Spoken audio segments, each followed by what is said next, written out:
Southeast Asia Research Group, I extend a very warm welcome to all of you.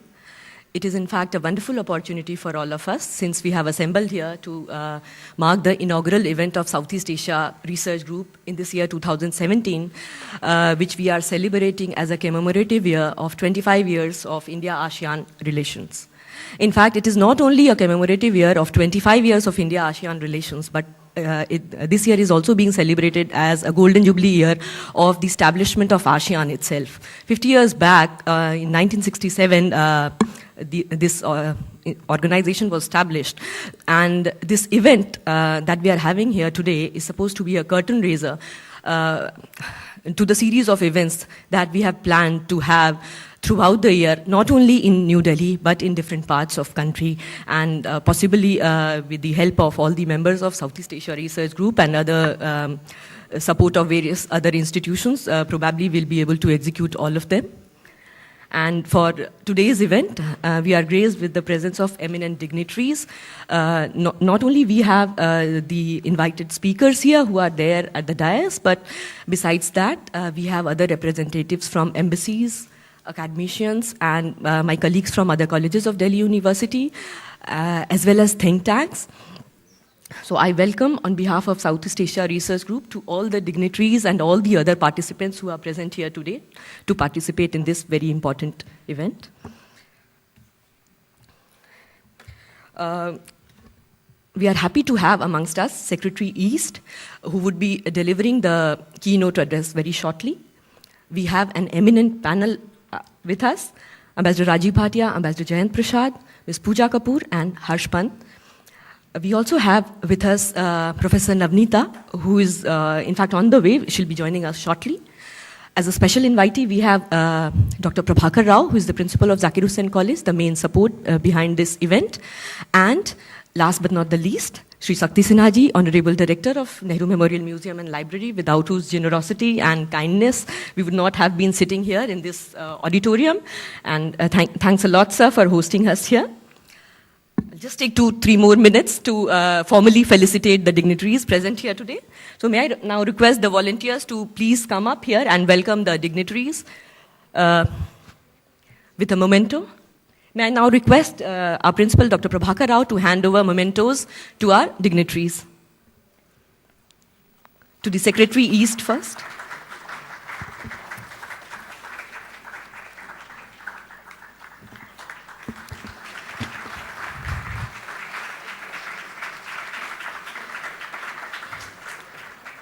Next to Shri Shakti Sinha ji.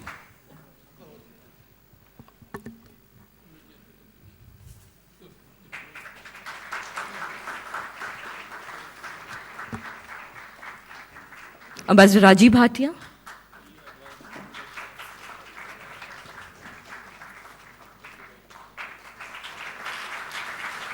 Ambassador Jayant Prasad.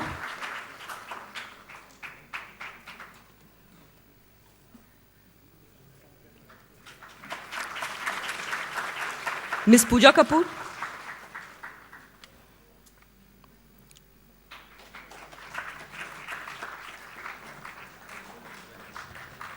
And finally to Dr. Harsh.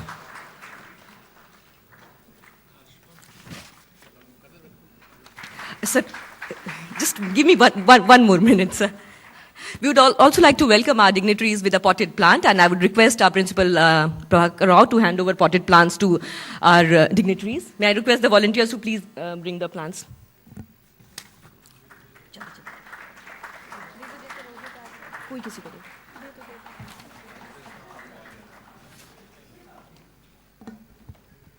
And finally, I would request our students for whom we are there.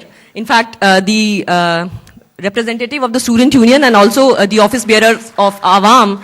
The name Awam is the name of our political science society. So I would request the students to come here and welcome the dignitaries with a college souvenir.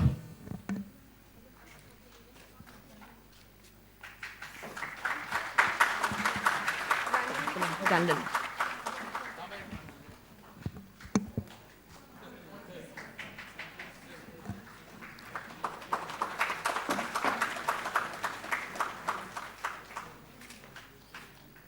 I would now request Shri Shakti Sinha ji to deliver the welcome address. On behalf of Nehru Memorial Museum and Library, it's been a great pleasure to welcome all of you. Sonu has already welcomed you for the thing, but since you're being hosted here, I thought I should also welcome all of you on my behalf and behalf of the institution to this place.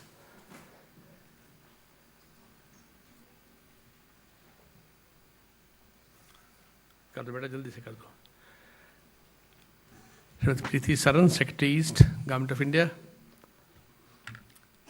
Long list of friends here. Friends, colleagues, seniors, mentors, the works. So I shall not run over all the names which you have just run over. I'm glad that we are hosting this event here. As she mentioned, 25 years ago in 1992, India entered into a sectoral dialogue status with ASEAN. Today, and then relationship has progressed. I will not go into the details how we became full dialogue partner, etc. The fact remains that over the years, India has started seeing ASEAN very differently from what we saw in the when it was started. Started as a collection of countries to oppose basically the rise of communism in the East. From that to what it has become today has been a long journey. India has also journeyed along a long way from those days. And today, ASEAN, countries of the ASEAN, are extremely important for India as we go along. I think in many ways we are equally important for them, but that's not our issue. Issue is that for us, looking at ASEAN is all the more important. Not just looking with ASEAN, but as the Prime Minister made it, from look east to act east. And the whole range of relationship is important. And to me, it becomes more important because if you look at the global economic scenario, and making predictions is a bad thing, but I'll hazard a guess that over the next 7, 10, even 12 years, the world economy is going to face major challenges. In aviation, there is a word, if a plane is going and is pushed from the back, tailwinds, you go faster. But you get pushed back from the front, headwinds, then your speed starts falling. The global economy is going to see these headwinds, which started around 2008, continue for a good, because most policymakers are out of options in how to get out of it. What we are seeing happening all over the world is an expression of that kind of feeling of helplessness which is happening. In this case, the East, India, ASEAN and other countries around here represent the few bright spots in the global economy where countries are being able to still perform well. And it's all the more reason for the world economy, as much as it is for us, that this relationship becomes stronger, so it becomes an engine of growth for the global economy. So while, as I said, we need to grow for our own sake, but we don't live in an isolated world. We can't build tall walls around us and expect to do well. Walls have purposes, they are built. Robert Frost, the famous poet, once said, good walls make good neighbors. I'll leave that aside for a moment. The fact remains that in many ways, the countries have to depend on each other, and rightly so. So the countries of ASEAN, which have been performing rather well, have reached tremendous levels of per capita income, what it was, say, 40 years ago. That is something that we look forward to working more with them. And therefore, when Sonu Trivedi and others met me, I said, yes, I'll be happy to host it here, because this is a relationship that we needs cultivation, but also, all the more reason, needs better understanding. Because most of us, our looks are always focused on the West, far West. We don't look close enough. Other than going for a holiday to Thailand or Singapore, we don't really look at the depth of the relationship that is there. And I think, therefore, I was very happy to support this venture and not stand between you and the speakers. I'll now request Sonu to take it over. And once again, welcome to all of you. Nehru Memorial, we do lots of events of different types to interest people. We also have a very good library. Please feel free to become a part of this family. That's my invitation to all of you. Thank you very much. Thank you, sir, for those initial remarks. May I now request our principal, Dr. Prabhakar Rao, to share his views with us. Yeah, good afternoon to all of you, and thank you, Sonu, for inviting me. In fact, Zakir Hussain College is privileged to be a part of this sort of a venture, and our political science department, of course, is a very active department, and I'm happy that you have taken this step forward. And I think these are some of the few activities that we are hosting outside the college. And hopefully such things will continue in the future, and I assure that from my side, the full cooperation will be extended. And as far as the idea of ASEAN is concerned, I'm also eagerly awaiting to listen to the distinguished audience and the panelists who have come here. And I'm interested in environmental issues. So when I was looking at the whole part of the ASEAN as such, I mean, there is much to be done within us and to learn from outside also. And severe degradation of our resources, the natural resource base is occurring in almost all parts of the country. And by the implication of the climate change, what is going to happen to our agriculture and forestry and people who are dependent on that, I am especially interested in topics like this. So I took this opportunity that I'll come and listen to the learned speakers here and learn something from this seminar. Thank you. Thank you, sir. I would now request Ambassador Preeti Saran, the Secretary East, to deliver the keynote address. Good afternoon. Namaste. Mr. Shakti Sinha, Director, Nehru Memorial Museum and Library, and other distinguished speakers on the podium, respected ambassadors from ASEAN countries, and other distinguished guests, dear friends. I'm really delighted to be present here today for this panel discussion on the idea of India. I would definitely like to thank Nehru Memorial Museum and Library and Zakir Hussain College and other partners for kindly organizing this very important seminar on the idea of ASEAN. I think it is a very opportune time to organize such an event, especially as this year is a landmark year in the history of ASEAN itself. This year, they celebrate 50 years of the existence of ASEAN. It also happens to be the 25th anniversary of India-ASEAN Dialogue Partnership. So I think to organize such a seminar at the beginning of these celebrations, I think is both timely and important. I think it also provides an opportunity to analyze issues with regard to the idea of ASEAN, especially in uncertain times when ASEAN itself is going through some uncertainties, where its autonomy and its unity are being questioned. As a close friend and a partner of ASEAN, of course we wish them well. They are also in our immediate extended neighborhood, and therefore developments in ASEAN affect us as well, and therefore we watch with interest what happens to ASEAN, because we have constantly, consistently, over the years, supported ASEAN's centrality, its unity, and we will continue to work for ASEAN's relevance and for strengthening it. Of course, ASEAN has come a long way from its original idea when it was conceived 50 years back to promote regional integration for peace, prosperity, and stability. Its membership has expanded from its original core members to 10 countries today. Notwithstanding the divergences in the political systems of the founding members and the newer ones over the years, the different levels and the pace of development of each of these 10 member countries, and in spite of several other challenges, in my opinion, ASEAN has consolidated itself into a common economic community. Of course, it is for all of you to discuss today whether, has it lived up to its potential, to the original idea when it was first conceived, or is it still a long way to go? I think it'll all depend upon how you'd like to view it, as a glass half full or glass half empty. I would like to believe more positively and optimistically that I think the glass is half full, because it has tried to engage as a regional grouping through its several dialogue partners, including at the summit level, including with India as well. This reflects the grouping's confidence. Today, ASEAN is, of course, as mentioned earlier, one of the most dynamic regions in the world. At a time when we are undergoing global uncertainty, where the global growth is sluggish, where there are anxieties about political changes taking place in other parts of the world, and where there are conflicts in other parts as well, I think the ASEAN region holds a lot of promise. Although it is also affected by growing uncertainties, the ASEAN way of consensus and decision-making has also shown a very positive way forward to resolve differences.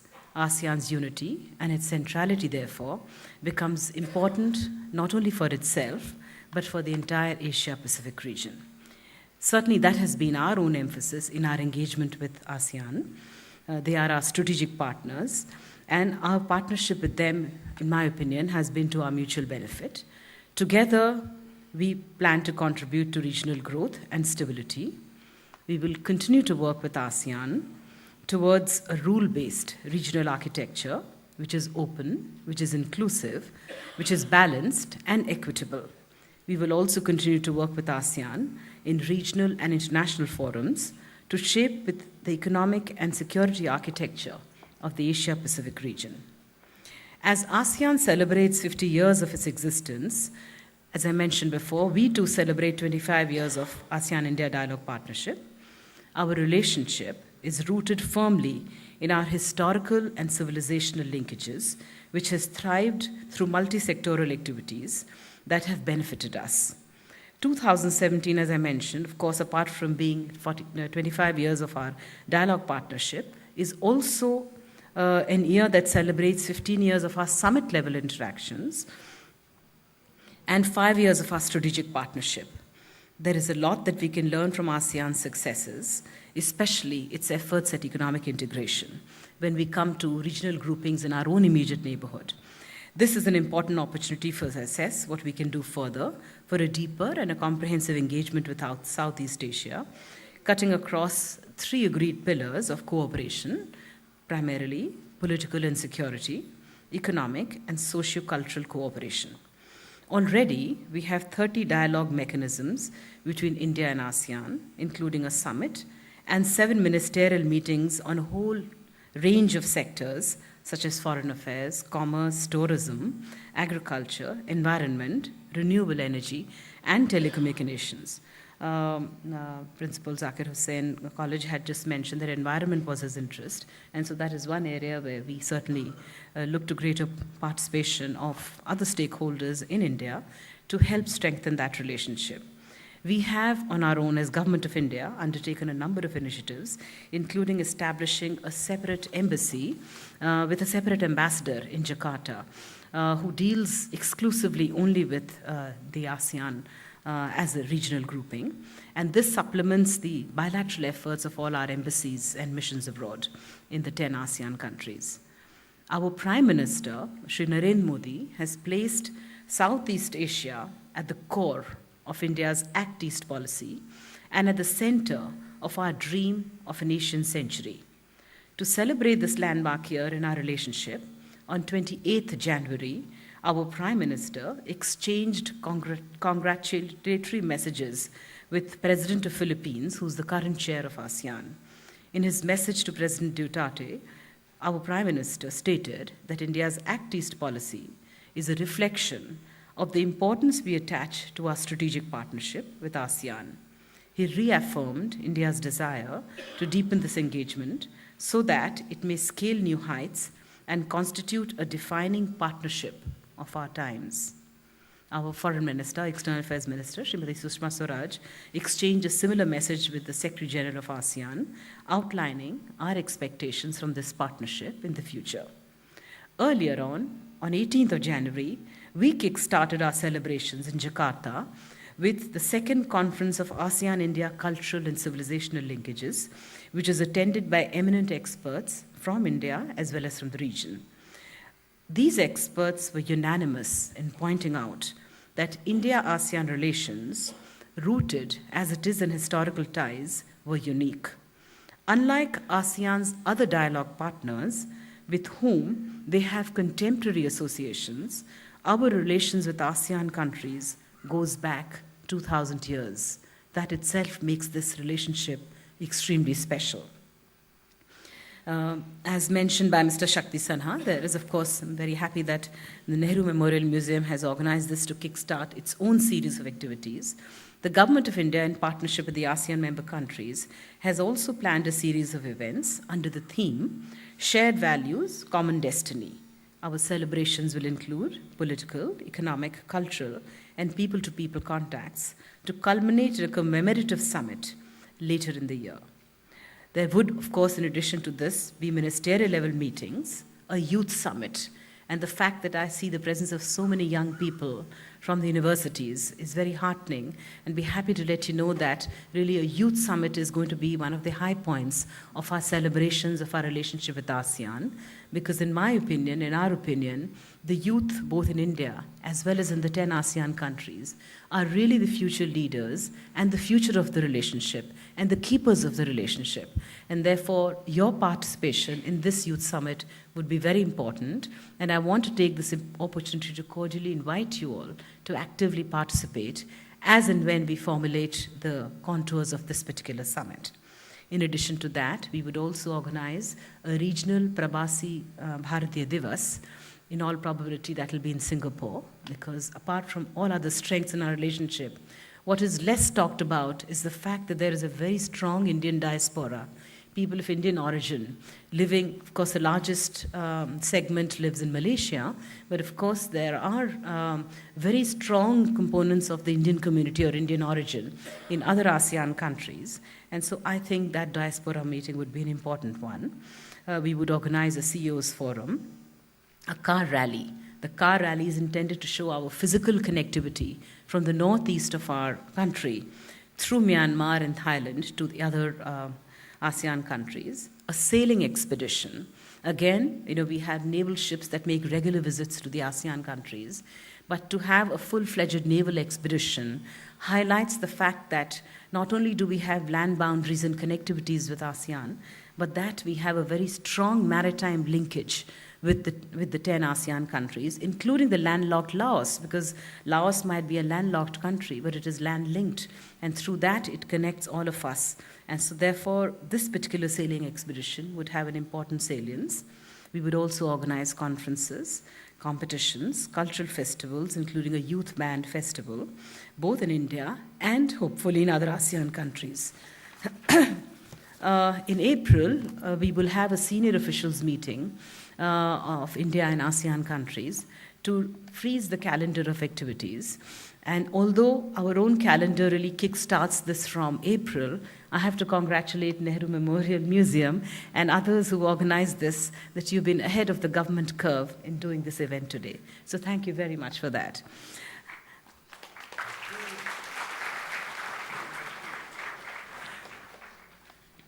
ASEAN believes in a stronger engagement with its immediate neighborhood and beyond. Its engagement through the ASEAN Regional Forum, the East Asia Summit, etc., is what exemplifies it. India, too, has pursued greater cooperation on political and defense matters with countries of the region, which lays a very strong foundation of a strategic dimension to our Act East policy. And therefore, our participation in what is called the ASEAN Defense Ministers Meeting Plus, in the East Asia Summit, in the ASEAN Regional Forum, in a Mekong-Ganga cooperation, in the ASEAN Cooperation Development, and the IORA, which is the Indian Ocean Rim Association. All of these groupings and meetings are opportunities that provide India to interact with its neighborhood connecting ASEAN and East Asia and the Indian Ocean region. We are strategic partners of ASEAN, as well as with individual countries, including Vietnam, Singapore, Malaysia, Indonesia, and other partners of ASEAN, such as Russia, China, USA, Japan, South Korea, and Australia. The importance we attach to our relationship with ASEAN can be gauged by the fact that in the last 2 years, and this is about the Act East policy. We have, of course, what is called a Look East policy that had been in position, and I'm sure all of you who have studied this region would know that we had initiated a Look East policy that was to focus on the dynamism of the Eastern region, the Asia-Pacific region. In recent years, the government of India enunciated its Act East policy, and I'll tell you the political importance of it can be sensed by the fact that in the last 2 years, we have had our president, our vice president, and our prime minister visit 9 of the 10 ASEAN countries. The only country that was not visited was Philippines, and that is because it had elections last year, and that will get made up this year because it is the chair of ASEAN this year, and therefore it will host all of the ASEAN-related summits. Our prime minister's presence in 3 ASEAN, India, and East Asia summits in 2014, 2015, and 2016, and his visits to 5 ASEAN countries, that is Myanmar, Singapore, Malaysia, Vietnam, and Laos, as well as to East Asia summit countries like China, Japan, Republic of Korea, Australia, Russia, and USA, is reflective of the new salience of the Asia-Pacific region, the importance we attach to it, and to the centrality of ASEAN in these dealings. India and ASEAN share deep economic ties. ASEAN is India's 4th largest trading partner, accounting for almost over 10% of India's total trade. India is ASEAN's 7th largest trading partner. Investment flows are also robust both ways, with Singapore being the principal hub for both inward and outward investments. Of course, there are other dynamic countries as well in the region. The ASEAN-India Free Trade Area in Goods, Services and Investment has been in place since July 2015. A deeper economic engagement with the dynamic ASEAN region is therefore an important aspect of our engagement with ASEAN. We also have in position what is called the ASEAN-India Trade Negotiating Committee, which has been constituted and met last year to take stock of a host of issues that address impediments to trade and how we can improve it. We are actively engaged in what is called the Regional Comprehensive Economic Partnership, that is the RCEP negotiations, which involves ASEAN and 6 of its free trade partners in that region. Once finalized, it will be the largest regional trading arrangement. There was a lot of hope that had expectations of many participating ASEAN countries from what was called the TPP, but now that TPP is not likely to happen too soon, the importance of RCEP therefore becomes all the more important. In order to encourage investment by Indian companies in ASEAN countries, Government of India has proposed also a project development fund for encouraging manufacturing hubs to be set up in the CLMV countries, and the Government of India has announced a $1 billion line of credit for this purpose. It will be our continuous attempt to promote dialogue amongst ASEAN business communities and Indian business communities to further enhance trade and investment between our 2 countries. Faced with a growing traditional and non-traditional challenges, political security cooperation becomes a key and an emerging pillar in our relationship with ASEAN. A rising export of terror, growing radicalization through ideology of hatred, and spread of extreme violence defines the landscape of common security threats to our societies. The threat is local, the threat is regional, and transnational at the same time. Our partnership with ASEAN seeks to craft a response that relies on coordination, in cooperation, and in sharing of experiences at multiple levels. As a plural, tolerant society, I think India, along with several ASEAN countries, can in fact set a very positive example for the rest of the world on how we can live through diversity, through pluralism, and through tolerance, where we can in fact be a shining example of how we have prevented radicalization, how there has been minimum radicalization of anybody. I think India stands out as one such example, and therefore we can teach a lot to the rest of the world. And therefore we plan to definitely organize an event to showcase this important aspect of our communities, which are common not only to India, but to the ASEAN countries as well, even as we address the challenges that we are faced with. On the security front, ASEAN countries also look to working closely with India in securing the trade routes on freedom of navigation in international waters, or freedom of overflights, to prevent threat or use of force to intimidate, of reducing piracy along the Malacca Straits, of cooperation in addressing traditional and non-traditional security challenges, including in areas of in prevention of extreme violence, as I mentioned, and cybercrime. We also look to working with ASEAN in natural disaster management. The tsunami of 2005 was one event, as they say, out of every evil comes some good. And out of that particular event, what we came to a realization was that how India and ASEAN countries are so closely connected when it comes to disasters, like cyclones and tsunamis, where we share the same waters, and therefore how important it is to work together when faced with natural disasters. We support ASEAN's efforts in handling disasters and disaster risk reduction. And to support that, you might have read in the papers that in November last year, Government of India had organized a very important Asian Ministerial Conference on Disaster Risk Reduction, where we chose to hold a separate segment for how we can cooperate with the ASEAN countries and also with the East Asian countries. Enhancing connectivity, I mentioned to you about the car rally, and therefore enhancing connectivity by land, by air, and by sea are all important dimensions. And also, it's not just limited to physical connectivity, but includes digital, economic, institutional, and cultural connectivity to be able to recapture our ancient civilizational connections to ASEAN. In addition to the economic successes that we are looking at, we also support the master plan for implementation of connectivity with ASEAN, and we're working with them on a maritime transport agreement as well as an air services agreement with them. Science and technology is yet another aspect of our cooperation with ASEAN, and we have constituted what is called an ASEAN-India Science and Technology Development Fund, which has been enhanced to $5 million to further encourage and sustain the implementation of research and development and technology development programs between ASEAN and India. And once again, I would like to highlight this one because I'm addressing an audience of young people who would definitely be interested in knowing more about what is research and development. Our Prime Minister has committed to establishing an ASEAN-India innovation platform to build digital connectivity through use of gigabyte-capable passive optical networks, and this has been welcomed by all the ASEAN leaders. As I mentioned earlier, that we are connected to ASEAN through very strong civilizational linkages, and that we share with them pluralistic societies where all the major religions of the world and a wealth of diverse cultures are celebrated. This affinity constitutes a very special asset in further development of our relationship with ASEAN. Together, as I mentioned earlier, we are an example of tolerance, of compassion, of pluralism, and diversity for the world.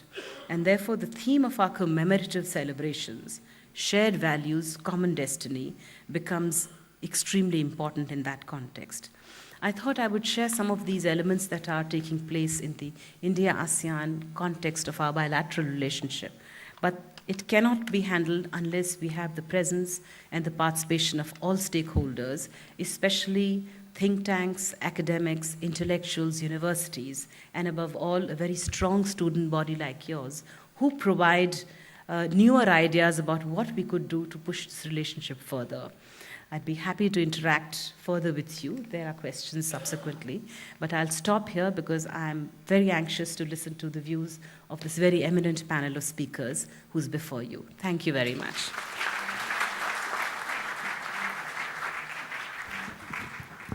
Thank you, ma'am, for your insights and sharing and giving the overview about the India-ASEAN relations. In fact, that has set the stage now for our next part of today's event, that is the panel discussion. Thank you, sir. There has been some slight change in the schedule. Shri Shakti Sinha ji had to go somewhere, so that the session would be moderated by Professor Navneeta, who is the head of the Department of Political Science at University of Delhi. So we'll immediately begin with the panel discussion. May I now request Professor Navneeta to moderate the session and initiate the discussion. Good afternoon, everybody. First of all, my honest note of apology for arriving late. I, as part of my responsibility in the department, had to look after a team.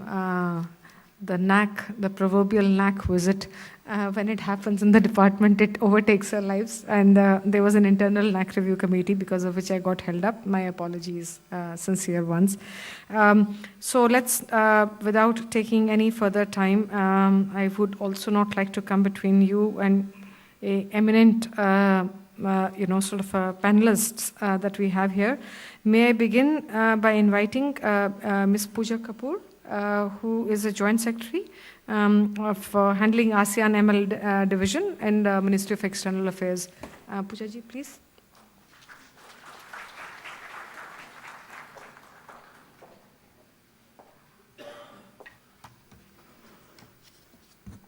Thank you. Good afternoon. Ms.Preeti Saran, Secretary East, Dr. Navneeta Chadha-Behra, Dr. Prabhakar Rao, Ambassador Jayant Prasad, Ambassador Rajiv Bhatia, Dr. Pant, Dr. Sonu Trivedi, Excellencies, distinguished guests, ladies and gentlemen. Let me begin by saying how delighted I am to be here today at the iconic Nehru Memorial Museum and Library, now headed by a distinguished veteran officer, Mr. Shakti Sinha, who I have had the privilege of knowing since I was a teenager, and co-hosted by eminent professors from the Political Science Department of Delhi University, my alma mater, of which I have very fond recollections. 2017 is the ideal year to revisit the idea of ASEAN as we celebrate the golden jubilee of what is arguably today the world's most successful regional grouping. ASEAN took shape during the Cold War at a time when the relatively small and modest countries of Southeast Asia were getting drawn into the ideological battle between the East and the West, between communism and capitalism. Post-colonial societies with over 240 million Muslims, 140 million Buddhists, 130 million Christians, and millions of Hindus, Sikhs, Confucians, Taoists, and others, combined with a mosaic of ethnicities and races, Southeast Asia was considered at that time to be the Balkans of the Orient, a cultural and political fault zone. It was against this backdrop that ASEAN was formed in 1967 at the initiative of the 5 larger countries of Southeast Asia, with Indonesia, Malaysia, the Philippines, Singapore, and Thailand, with the aim of promoting politico-economic cooperation and regional stability. It was established on 8th August 1967 with the signing of the ASEAN Declaration, also known as the Bangkok Declaration. Brunei Darussalam, whose ambassador we have sitting here, joined us on 7th January 1984. Following the end of the Cold War, the grouping expanded to include Vietnam. Again, we have His Excellency here. On the 28th of July 1995, Laos, PDR, and Myanmar joined on 23rd July 1997. And finally, Cambodia on the 30th of April 1999, making up what is today a 10-member grouping, but which still has some more candidates like Timor-Leste knocking on its door. Disproving the naysayers who had predicted wars of separation and other agony for the region, the ASEAN member countries have successfully come together to become a giant in Asia, shifting the tectonic plates of manufacturing, trade, and services to create a thriving hub for the global economy in the Asia-Pacific. ASEAN member countries emerged stronger from the 1997 Asian financial crisis and proved to be remarkably resilient in the aftermath of the 2008 global financial crisis. Strong economic fundamentals, including government debt under 50% of GDP, as compared to, let's say, 90% in the UK and 105% in the US, have made Southeast Asia a favorite with businesses and investors.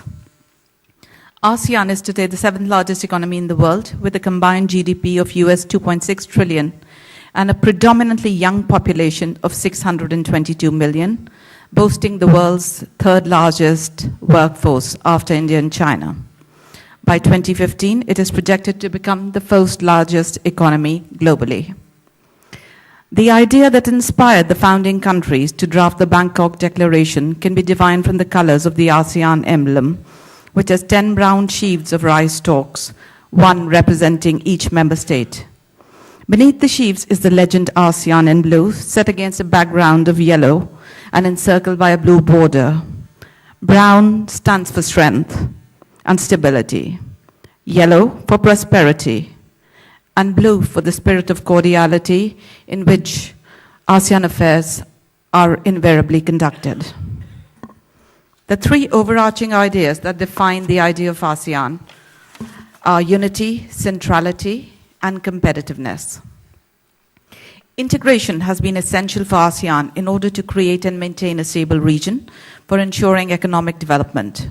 Unity is also essential for leveling out the development gaps, especially between the CLMV countries, which is the relatively less developed Cambodia, Laos, Myanmar, and Vietnam, and the rest, linking the economies through various economic and infrastructure ties, and addressing common security needs through shared development. As ASEAN states are small to mid-sized economies, integration is vital insofar as it bolsters their standing and bargaining power vis-à-vis larger players, hence the idea of competitiveness. And finally, centrality, which Secretary touched upon in her address, which means that ASEAN should occupy pride of place in the Asia-Pacific's institutional architecture. For ASEAN member states, ASEAN centrality serves as a counter to great power, concert, and rivalry in the region. ASEAN has successfully so far maintained this centrality, even though it is under stress at present to some extent, and India has been a staunch supporter of this centrality. The functioning of ASEAN is governed through the ASEAN Charter, which entered into force on 15 December 2008.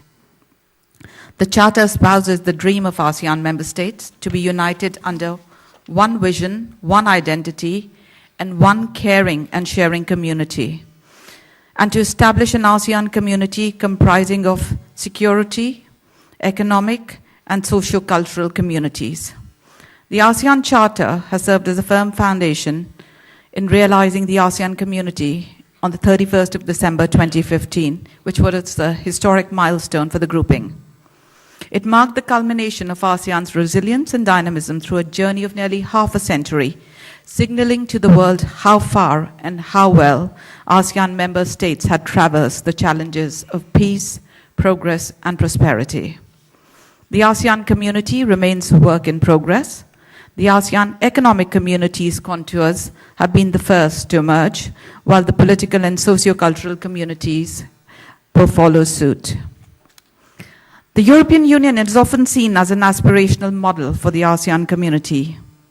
The EU and ASEAN are similar in that both are multinational groupings in major regions of the world, which have sought to overcome past conflicts and achieve both stability and prosperity by promoting integration. However, they differ in that the European Union espouses much deeper integration. It has a customs union, while ASEAN has a free trade zone. The EU has a supranational government with an elected parliament, as well as presidents of the European Council and Commission, which could roughly be equated with heads of state and government. ASEAN has no such counterpart. Moreover, the ASEAN Secretariat's funding is very limited, and there is no move towards a common currency. At the same time, in today's world, there is a lot that ASEAN has to teach the EU, and not just the other way around, and there is a realization on both sides about this. The hallmark of ASEAN is its consensus-based decision-making. When ASEAN was created in 1967, it adopted a series of principles that have collectively come to be known as the ASEAN Way. These principles place emphasis on consensus, national sovereignty, and the commitment to non-intervention in the internal affairs of other member states. As eloquently put by Prime Minister Najib Tun Razak of Malaysia at the ASEAN Summit in November 2015, ASEAN has stressed community and consensus building over the excess of individualism and the seeking of selfish objectives, non-violence over confrontation, moderation over extremism, showing respect not just to our friends, but also to our foes, for we know there is no virtue in humiliation. Peace-seeking and peace-building instead of fanning the flames of conflict and war. ASEAN takes great pride in constructive engagement, insisting states with conflicts of interest be committed to consultation. ASEAN has today evolved into a role model on regional cooperation. Having completed 1 year of formation of the ASEAN community and with the adoption of the ASEAN 2025 document, along with the ASEAN community blueprints, It has paved its way to a prosperous future. On the 50th anniversary of its foundation, we laud it equally for the stability it has brought to its immediate and extended neighborhood. In the spirit of fostering regional cooperation in Southeast Asia and the world at large, ASEAN engages with non-member countries in their capacity as dialogue partners, sectoral dialogue partners, development partners, special observers, guests, etc. At present, ASEAN has 10 dialogue partners, which include India, China, Japan, South Korea, the United States, Russia, Australia, and New Zealand, in addition to the European Union and Canada, which is pretty much all the big regional and global powers. Synergy among India and ASEAN, which Secretary East spoke about so eloquently a while ago, are built upon the foundation of a civilizational connect that dates back 2 millennia. The living cultures in Southeast Asia and India celebrate our historical ties from ancient times to the present, based on rich religious, linguistic, and artistic affinities, spanning architecture, painting, mythology, folklore, and so on. By working together to transcend their differences, ASEAN member states have become a unique example of how different nations can come together beautifully to weave a shared vision and a shared future. In this sense, the idea of ASEAN echoes India's unity and diversity. India is, as we all know, a celebration of a grand synthesis of cultures, religions, and languages of people belonging to different castes, creeds, and communities, who are bound into an inseparable whole by a civilizational consciousness and cohesiveness. This sense of unity and integrity has made India a unique mosaic of cultures, a panorama without a parallel in the world, except perhaps in ASEAN. India and ASEAN are both highly diverse pluralistic societies. Foreign invasions, immigration from other parts of the world, and the existence of diverse languages, cultures, religions, and people have made the cultures of both India and ASEAN tolerant, leaving little space for extremism. This affinity constitutes a special asset for the further development of our relations. And as Secretary East said a while ago, future cooperation in areas such as de-radicalization and moderation are on the cards.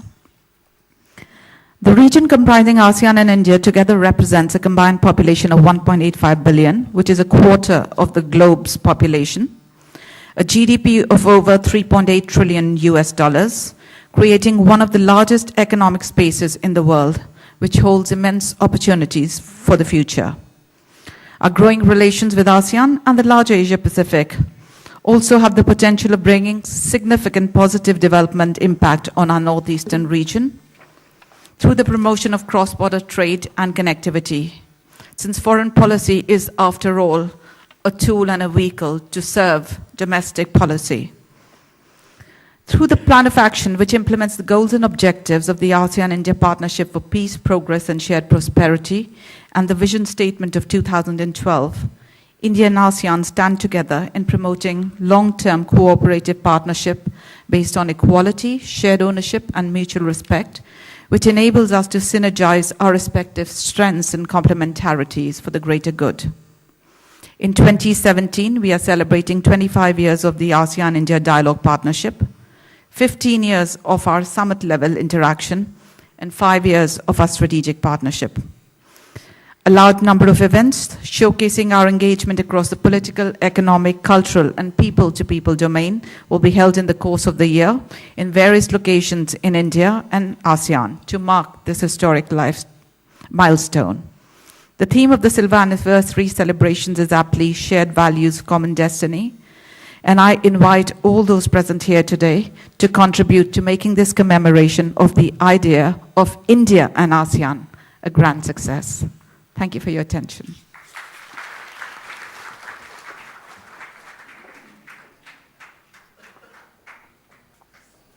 Thank you, Ms.Pooja.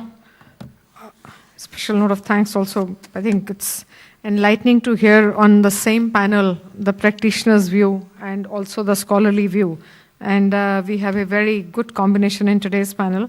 Now I'd like to invite Ambassador Rajiv Bhatia, if you could kindly come and share your thoughts with us.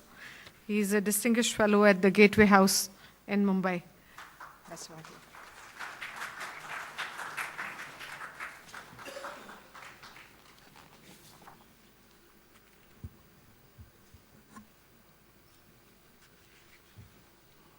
Thank you very much for this very special privilege, the opportunity to address this very distinguished and interested audience. Professor Behra, Professor Rao, Ms.Preeti Saran, my fellow panelists, excellencies, and distinguished guests. Let me begin by saying what is very much on my mind.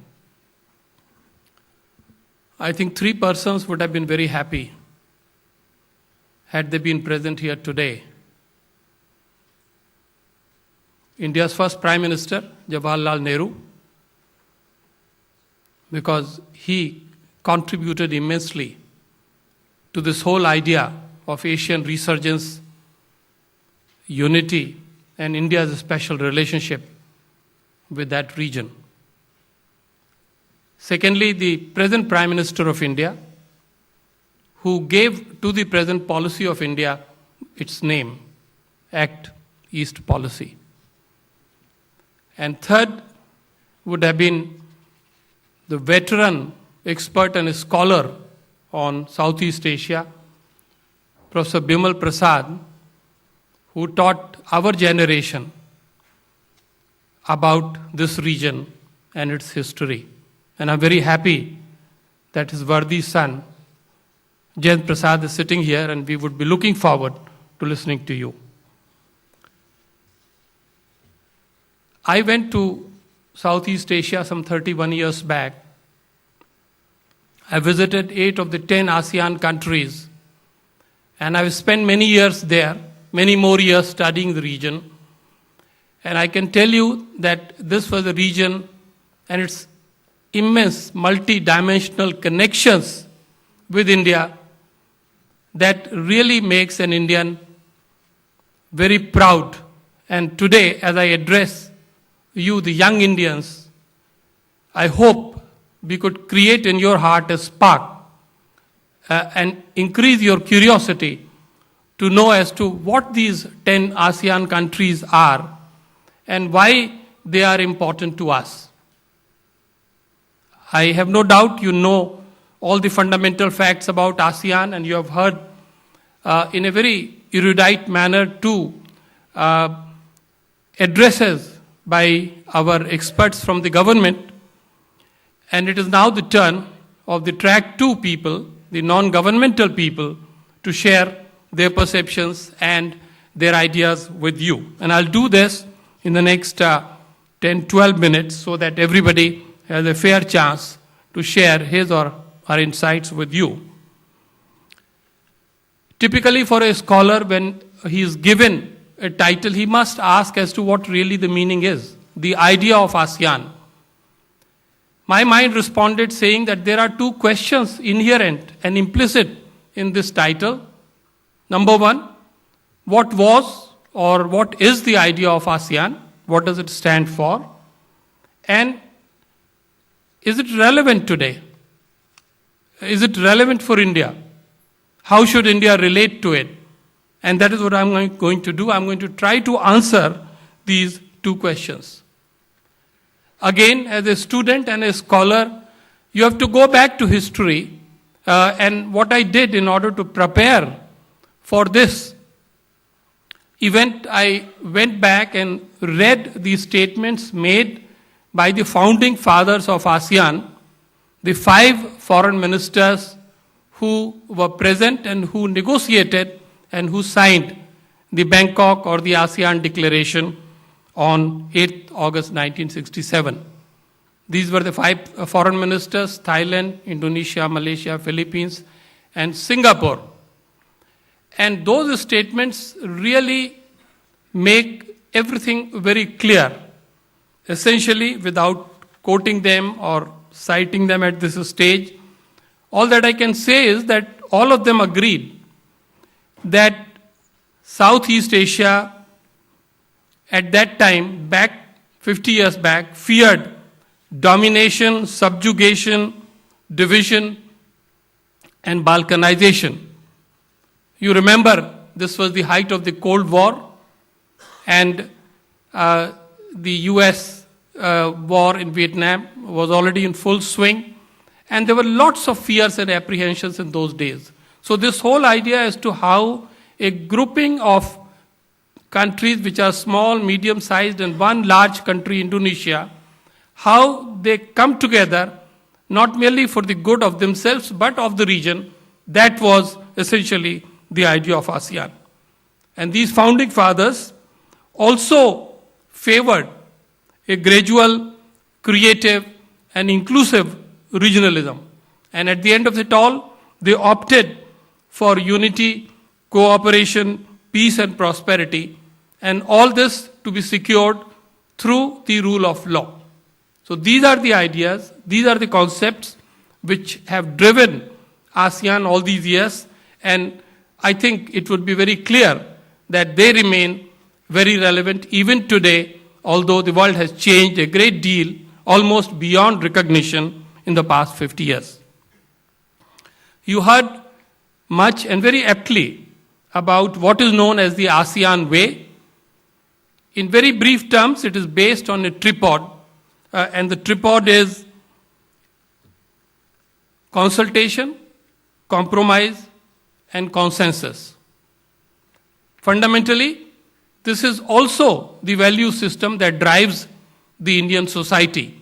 So you can see that there is a fundamental nexus, a fundamental linkage or similarity between the Indian way and the ASEAN way. If anything, perhaps we could learn a thing or two from our Southeast Asian friends as to how differences can be resolved through peaceful dialogue. So that is yet another very critical element, I think, of ASEAN. Now, as a former diplomat, I would not really go into the whole long history that is not required here, but I would like to make three basic points here so that the basic message could be transmitted to you. ASEAN has been quite successful, there is no doubt on that. It has secured economic prosperity fast. It has ensured peace and stability in its region. It has dealt with outside powers or other powers, major and middle powers, in a very constructive manner. But the fact is that today the idea of ASEAN is facing some questioning, and certainly ASEAN is facing some serious and critical challenges. Now the question is, why so? And the answer is that this is due to the changing geopolitical situation of Southeast Asia.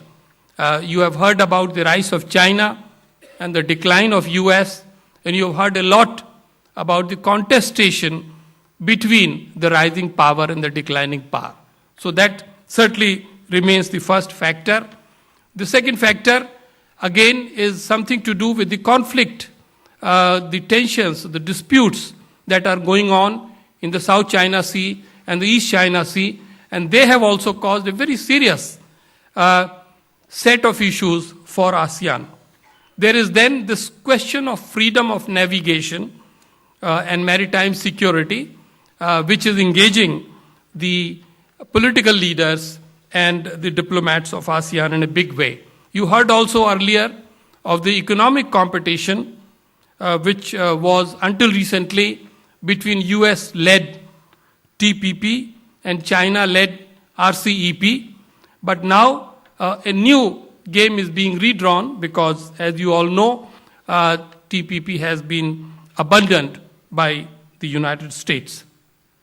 There is also this whole set of implications which emerge from recent developments such as Brexit and the coming into the White House of Mr. Trump as the president, and you already must be hearing a lot about all this. essentially, so at this stage, in view of the geopolitical situation, how do we look at ASEAN at 50? ASEAN is now turning to be 50 years. And I think the best way is to hear ASEAN voices themselves on this matter. I think a number of senior dignitaries in Southeast Asia and a number of scholars in ASEAN, they all have been pointing out that the current situation presents a serious challenge for ASEAN as to how it should cope with it, both in the political and also in the economic field. And all this has essentially led to a situation where there is considerable divisiveness within ASEAN. There is considerable divisiveness within ASEAN on what should be the China policy, on how to deal with the new leadership in the US. Even internally, for example, on the Rohingya issue in Myanmar, there is a lot of division. We have seen recently how the Prime Minister of Malaysia publicly mocked a senior leader of Myanmar on this issue. So all this is something that we have to take into account. Now here my second serious point is this, and this is about India's approach. What we are doing towards ASEAN, the way we have developed the relationship, and you heard about this, how does it look to us? My answer would be that the switch from look east policy to act east policy, this was very prudent and this was a very expected change. It seems to many of us that act east policy is not a new policy, but it is the upgradation of the previous policy. But there are shades and degrees of differences. There are notable variations, and I think we can hope that the focus would remain on those variations, for example, on the need for implementation, on focusing on the broader area that takes us beyond ASEAN. It includes the other countries as well, China, Japan, Australia, South Korea, etc. And there is a very special emphasis now on the strategic dimension. This is without jeopardizing the trade and economic relationship. So these are the variations, and it is hoped that they would remain very strong in front of us. I would also like to make one significant point here, which is the way our Act East policy is trying to help the northeastern region of India. I think this is of primary importance, and I think in my objective view, much is being done, but I was quite pained and disappointed to read the other day some very broad criticism by a former Home Secretary of India who said that Act East policy is delivering no benefits to Northeast. I think this probably flies. Also, Odisha and Andhra Pradesh should be factored in as we conduct our policy and as we celebrate the special year 2017 in this context. So let me conclude now by simply making very quick 3 bullet points. Number 1, many critics think that ASEAN is a talking shop, but I feel that this is an unfair assessment. I think ASEAN has achieved significant things to its own credit. But as I mentioned, the present decade has thrown up a major test for ASEAN. And the test is this: ASEAN's aspiration to be a true community clashes with the reality of its internal divisions. And then there is this perception that external powers may have a final say on ASEAN's future. Nevertheless, there is a solid case for cautious optimism over ASEAN's future. India should continue to believe in it, in the idea of ASEAN. Thank you very much.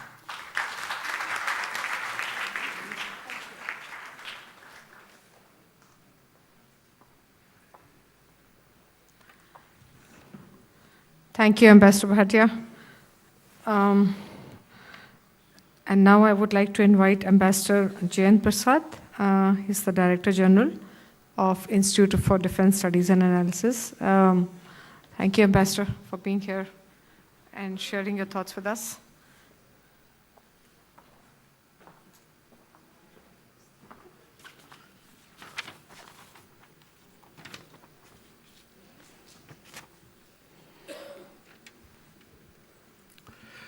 Good afternoon, Professor Navneeta Behra, Dr. Prabhakar Rao, Srimati Preeti Saran, Secretary, External Affairs, co-panelists, my senior Ambassador Rajiv Bhatia.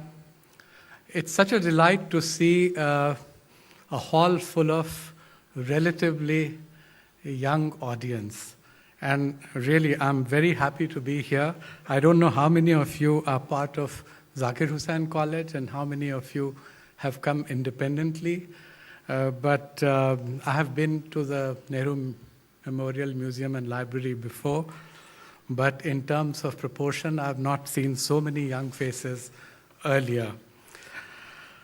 Well, we are a long, long way off from 8th of August 1967 when ASEAN was founded. We are just short of 6 months and 6 days from that time. And it's a time to reflect on what has happened, where the India-ASEAN relationship lies, and what has happened to the idea of ASEAN. And here I'd like to compliment the organizers and Nehru Museum and Library for choosing this topic, because it's an unusual topic. Normally we talk of India's relations with XYZ, India's relations with ASEAN.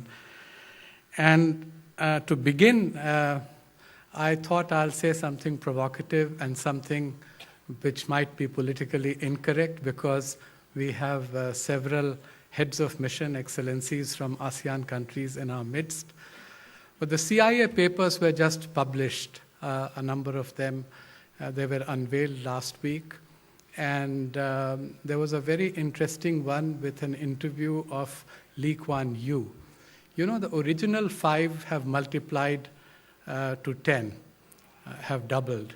And the original 5 were Malaysia, Indonesia, Singapore, and Philippines and Thailand. And 2 of them at the time were closely tied with the Western Alliance system led by the United States.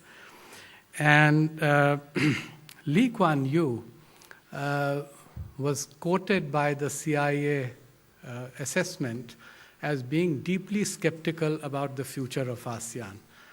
But his skepticism, I must say, has been belied, because from India's perspective, the idea of ASEAN as the fulcrum of Asia and of the Indo-Pacific, this vast space that lies between the Pacific and the Indian Ocean, is of considerable value. And that is the reason why, as Secretary External Affairs Preeti Saran told you, we have forged such an intensive relationship with them that we have 30 dialogues, 1 summit, and 7 ministerials. Notwithstanding ASEAN's understandable limitations in achieving a cohesive political identity, and this has been most dramatically symptomized by its inability, or the inability of its foreign ministers, to come to a common position on the implications of the ruling that we had last year from the Permanent Court of Arbitration on the South China Sea dispute at the 49th ASEAN ministerial meeting in Vientiane, Laos in July 2016. But despite this difficulty, we can see broadly that the institutions ASEAN provides, the platforms that they have created, are important for India in 2 very distinct areas. One is for the integration of the Indo-Pacific region into a future common economic space. And secondly, for a future security architecture in Asia that can be built not just through the ASEAN, but through the East Asia Summit process and the ADMM Plus process, which is taking the ASEAN Regional Forum experiment forward. It is a combination of ASEAN plus the dialogue partners under East Asia Summit.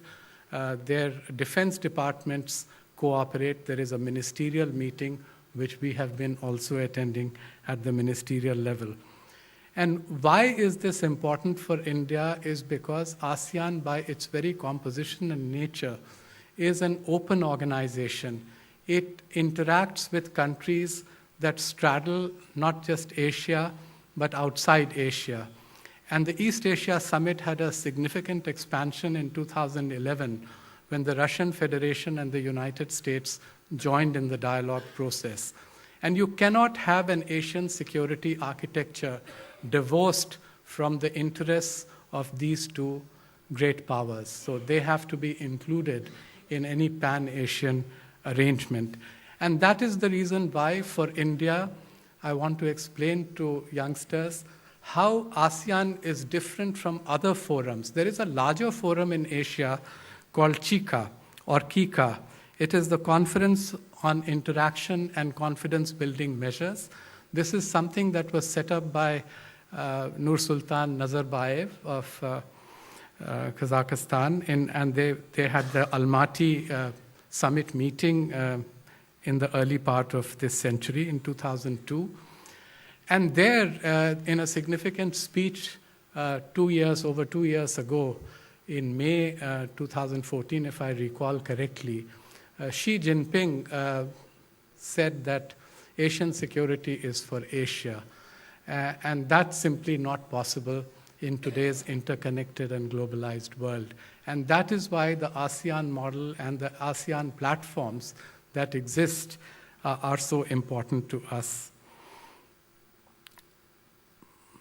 ASEAN declared the creation of an ASEAN community on 31st December 2015. It has, admittedly, serious shortfalls. Serious shortfalls in the sense that ASEAN doesn't have a security identity. ASEAN doesn't have free trade in services. It does not have the kind of common market that the Europeans have been able to evolve in the European Union. It doesn't have a dispute settlement or resolution mechanism in ASEAN.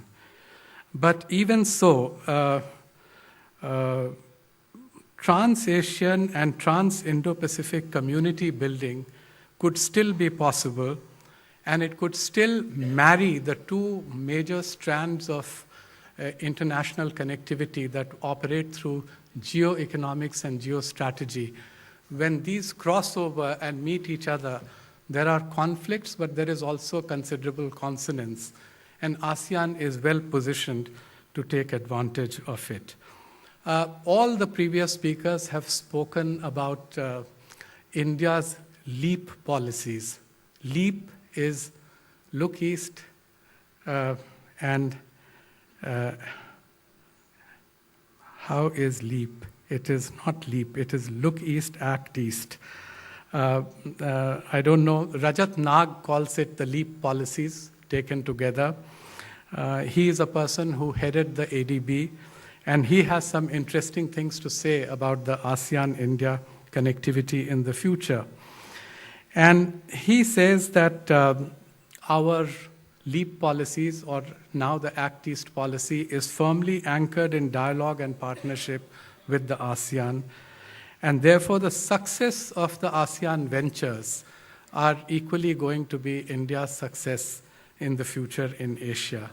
And I'm very glad that Ambassador Rajiv Bhatia evoked the issue of the Northeast. I see Mr. Srivastav sitting here, who is working actively to promote the integration of the Northeast in our Act East policies by engaging with actors in the Northeast itself. It is true that we have paid lip service to this aspect or this dimension of our relationship with ASEAN and our Act East policy in the past, but we are now taking action to build the three-nation highway the Tri-Nation Highway, India, Myanmar, Thailand. We are trying to eventually connect overland what we spoke about, the CMLV countries, right up to, and the Mekong Ganga connection can only work if this connectivity is built. And we are trying to encourage also more cooperation with the styming of SARC in BIMSTEC in the Bay of Bengal. So in that entire belt from starting from Bangladesh up to the Andaman Sea, there is potential of cooperation. And then the Trans-Asian Highway and the road network is now being strengthened. When Prime Minister Abe came to India, he, besides building the Delhi-Mumbai connectivity and the dedicated freight corridor from Punjab to Bengal, a significant part of the IDA funding, the concessional funding made available from Japan was for creating connectivity in the Northeast and between the mainland of India and the Northeast. There are two other elements which are important, and they were alluded to again by both Pooja and Ambassador Bhatia. The idea of ASEAN is very much caught up with the style of ASEAN's diplomacy that can be seen in the manner in which it evolved historically, and it has lessons for our future work with both SARC and BIMSTEC. According to the Lee Kuan Yew Institute of Public Policy's Dean, Kishore Mehbubani, consensus building represents the key to ASEAN's unique corporate culture. This is the ASEAN way about which Pooja spoke. It's a low-key, below-the-radar, non-hyperbolic, and non-confrontational style. It might not lead to quick results, but it doesn't also cause public spats and disruptions. And ASEAN, finally, is also the meeting point between India and China. We spoke about the civilizational links, and that's very important to understand. Because when India and China met amicably, the last time it was between the 8th century and 12th century, at the time of the Shri Empire, which straddled the Malay Peninsula and the Indonesian archipelago. And there we met not through conquest, neither from the Chinese side nor from the Indian side, but through commerce and culture. And it is that kind of amicable meeting point that ASEAN can provide in the future, which can lead to lasting peace and stability in Asia. I'll quickly mention a couple of things where we can do far, far more than what we have done. Our trade with ASEAN coming close to almost 100 billion. If you take other South Asian countries, all told, we are just maybe topping 100 billion. There is an ADBI Institute study, which Rajat Nag has quoted in one of the papers that we had commissioned from him for IDSA. And he has said in that the annual increment to the $100 billion exchange that we currently have annually could be to the tune of $568 billion. And we just have to do three small things for it. We have to reduce tariffs between South Asia and ASEAN to zero, and not have negative lists which take out commodities of interest, export interest to either side. We have to reduce non-tariff barriers by 50% and reduce the logistics cost by improving infrastructure and by trade facilitation by just 15%. And just these three things together can give incremental value, which is more on the South Asian side and less on the ASEAN side, but it is a win-win. So in all 5 clusters of connectivity that traditionally we look at, trade and investment is one, transportation is the second, energy cooperation is the third, ICT, information communication technology, is the fourth, and people-to-people contact is the fifth. In fact, in the vision statement that we have, the document that we have agreed between India and ASEAN, the people-to-people connectivity is given primacy, and rightly so. And that's followed by regional connectivity and physical connectivity.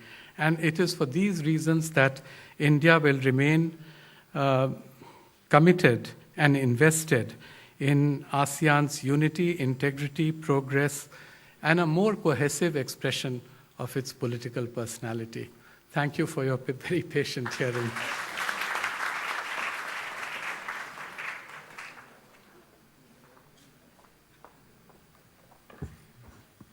Thank you, Ambassador Prasad. I think today is a very rare day I can share with you in my long academic career where I haven't had to remind a single panelist of mine to keep to their time. They've all been wonderful so far, so special thanks. And now I would like to invite Professor Harsh.Pant. He's at King's College and also a distinguished fellow at Observer Research Foundation in Delhi. Professor Pant.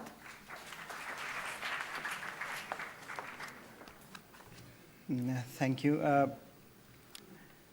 Distinguished guests, organizers, and friends, let me start by thanking the organizers for having me here today. I don't think I belong to this distinguished panel, but here I am, and you have to hear me. The other thing is, I think, let me reiterate what Ambassador Prasad was saying earlier. It's wonderful to see such a young audience. One of the things that you often observe in Delhi is that you go to these events and you find the same people saying the same old things. So I think it's wonderful that you are here, and hopefully we'll get to hear your views on what you think about ASEAN. So I look forward to that. And I also realize that this is the very end of this session, so you must be getting restless. I'll be very brief. My approach is more of an academic looking outside into this concept of ASEAN, and trying to make some sense of what is going on at the moment. And I'm sure if you read your newspapers every day these days, you realize that we stand at an inflection point in global politics. The liberal order through which all of us have grown through, I think stands at a crossroads. In many ways, many people are arguing that it is under siege. And it is important to remember why this liberal order set up by the Western liberal democracies matter, because a number of things that we take for granted is basically premised on that, the sort of institutions, for example, that we have grown up to, including ASEAN, is a reflection of that reality, which was, given to us almost through that post-Second World War, through to Cold War, and suddenly we are in a situation where a number of the assumptions that we had about global politics, some of the assumptions that we had about the liberal institutional order seem under challenge. And I think policymakers and academia, public policy intellectuals are finding it very hard to understand at the moment what is going on. And somewhere, I think, in the discussion that we have had earlier about ASEAN, you can situate the problem that ASEAN is facing in that larger matrix. And so if you go back to what was happening in the sort of post-Second World War II environment, the whole liberal democratic order was being set up, liberal institutional order was being set up. And it manifested itself in the sort of Western liberal democracies, the NATO and elsewhere in the West. But in Asia, in many ways, it manifested itself in the form of ASEAN, one of the most interesting, one of the most important, one of the most, over time, potent organizations in the region. In a region which otherwise does not really have any other institutions to talk of. So if we used to compare Asia to Europe, and this talk of will Asia's future be like Europe's past was this big debate. And one of the reasons that was often articulated is that if you look at Europe, there are these institutions, NATO, European Union, that were mediating conflicts. And here was Asia, but there were hardly any institutions to talk of. So we were looking ultimately, in the end, to ASEAN. With all its problems, with all its defects, it stood out as an exemplar that here was an organization that was trying to mediate conflicts in the region, that was trying to work through some of these difficult questions of the day in the region.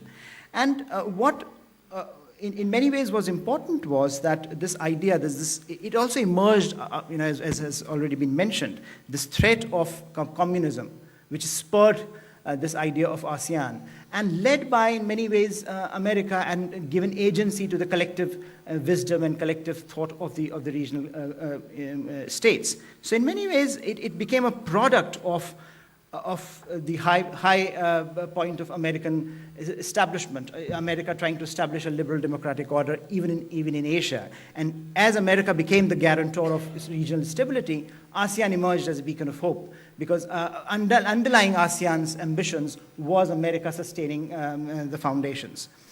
Now, ASEAN's, therefore, I would argue that ASEAN's success, ASEAN's ability to mediate conflicts the way, in the manner that has been described, has as much to do with the certain kind of a balance of power that prevailed at that point in time, and the ability of America to be the guarantor of regional security, as it had to do with the regional agency of ASEAN states themselves that wanted to take the region through a certain, through the medium of ASEAN, trying to mediate certain conflicts. So therefore, the idea of ASEAN as the fulcrum of regional economic growth, as the fulcrum of political stability, as an institution that can mediate conflicts in the region, is now under siege. And this is, again, in the larger context of global politics. One can understand some of the issues have been highlighted. Now, I would talk of them more conceptually in terms of structure and ideational issues. So structurally, we have talked about the whole balance of power is in flux. This whole idea that you have a rising power and trying to contest with established power, trying to reestablish the rules of the day, is leading to certain sorts of outcomes in the region. And ASEAN has become the cockpit of that great power rivalry. South China Sea is one big example. And also the ability of the rising power to now manage disputes, to now mediate disputes, to now play this role of divide and play the regional actors. That has become much more potent compared to what it was, say, a decade back. And also, on the other hand, there is a questioning of the credibility of American guarantees.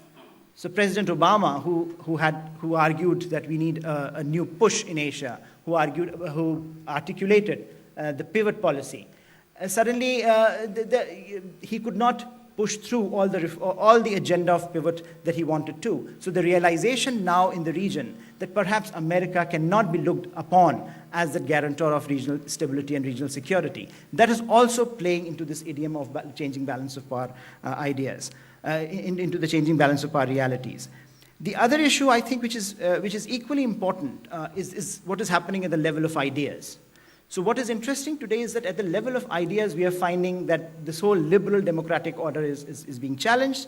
This is a unique phase in global politics, where those who have established the global order are now challenging it.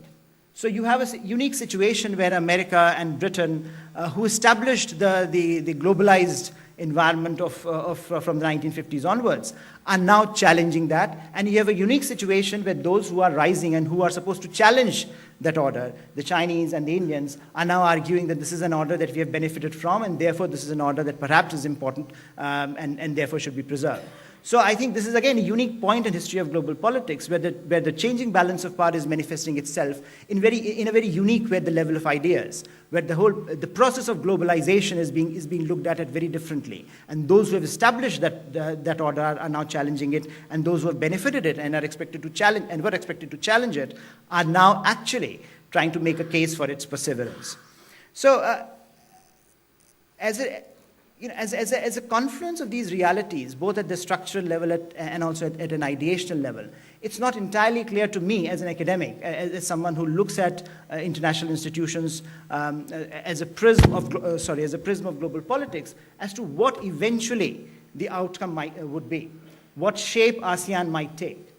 One would hope that despite all the problems, despite all the challenges, it would continue to be the guarantor of regional stability that it has been for the last several decades. But one has to remember that two fundamental assumptions are being challenged here. One is the US, the idea of US as a guarantor of regional stability, and the other idea of China being enmeshed in the system as a positive player is being challenged as well. So China, for a lot of countries in the region, is no longer that positive actor that it used to be, benefiting the region through its economic and political heft. And therefore, I think it would be important for ASEAN member states themselves to decide what sort of a role they want to chart out in this period of global uncertainty. And countries like India, who look at ASEAN, who have an important stake in ASEAN stability, and who want ASEAN to succeed as it is, I think will have to do much more than they're doing right now to work with ASEAN so that ASEAN not only survives as a potent institution, but also the role that India has in ASEAN grows to a level where India itself can emerge as a guarantor of regional, as a provider of of regional security and economic stability. So far, some things have been done. We have seen the transition from Look East to Act East, but I think much more needs to be done to make India a credible actor. At the moment, there are two actors in the mix, two major players that ASEAN countries look to. It's the larger dynamic between US and China. And I think the more India actively plays its role in the region, the more credible it will become. And I think that role will enable India to chart out a more ambitious role in the region, as well as to shore up the credibility of ASEAN, where we have already discussed, because as we have already discussed, India and ASEAN have much more in common, and they can do much more for the region together than they have so far. Thank you so much.